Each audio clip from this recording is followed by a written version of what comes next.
का स्वागत है। यूपीएससी 2023 की परीक्षा के नतीजे घोषित कर दिए गए हैं और भोपाल के दो सगे भाइयों ने सचिन और समीर गोयल ने परचम लहरा दिया है। बड़े भाई समीर गोयल ने यूपीएससी में 222वीं रैंक हासिल की। इधर छोटे भाई सचिन गोयल ने 209वीं रैंक हासिल की है। आपको ये भी बता दें कि समीर आरबीआई में मैनेजर हैं और छोटा भाई सचिन गोयल एमबीबीएस डॉक्टर है। कैसे आप एक डॉक्टर का प्रोफेशन, आपके घर में भी मम्मी भी डॉक्टर हैं, कैसे आपको लगा कि अब मुझे इसके साथ साथ एडमिनिस्ट्रेशन की ओर आगे बढ़ना चाहिए और देश की सेवा में, ये तो डॉक्टर्स का प्रोफेशन देश की सेवा करना है, इसके अलावा अगर आप एडमिनिस्ट्रेटिव पढ़ाई भी कर लेते हैं तो चार चांद लग जाते हैं। कैसा लगता है आपको कि इस ओर आप प्रेरित हुए?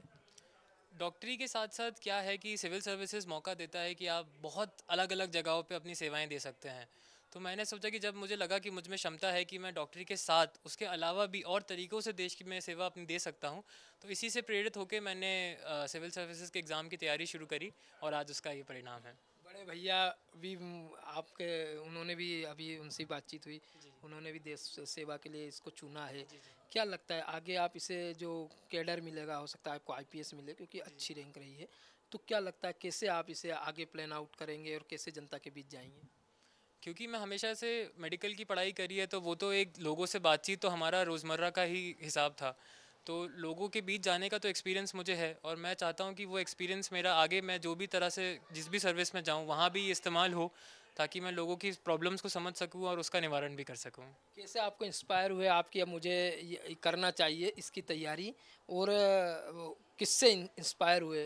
इंस्पिरेशन तो देखिए सुनते ही थे कि कहाँ अच्छे अच्छे लोग जो जो काम कर रहे हैं अच्छी अच्छी पोस्ट पे, तो सोचा कि क्यों ना, अगर मुझे लगा कि मुझ में शायद वो क्षमता है कि मैं भी वो काम कर सकता हूँ, तो बस उसी क्षमता को देश के यूज़ करने के लिए मैंने इंस्पिरेशन आया मुझे कि मैं भी कुछ काम करूँ।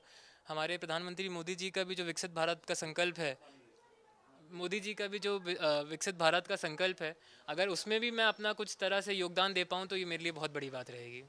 एमबीबीएस की पढ़ाई कर रहे थे और यूपीएससी, दोनों की यदि सिलेबस की बात करें, जी, पूरा डिफरेंट हो जाता है साइंस, और फिर आप इधर यूपीएससी में आए, कितना टफ होता है दोनों के सिलेबस? एमबीबीएस ज़्यादा टफ होता है यदि हम जब विद्यार्थी के लिए बात करें, या यूपीएससी ज़्यादा टफ पड़ता है?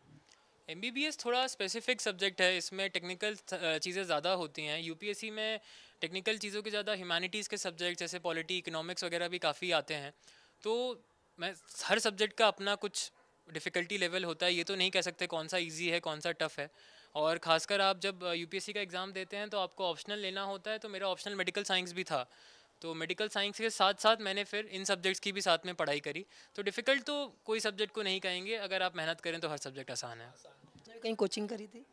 कोचिंग मैंने इंटरव्यू के टाइम दिल्ली में जाके मैंने कुछ मॉक इंटरव्यूज़ ज़रूर दिए थे। हमारे साथ सचिन गोयल, जिनकी 209वीं रैंक बनी है और उन्होंने 5वें अटेम्प्ट में यूपीएससी क्लियर की है, और हो सकता है आने वाले समय में उन्हें आईपीएस कैडर मिले और वो देश में अलग अलग जगहों पर सेवाएं देते हुए नजर आए।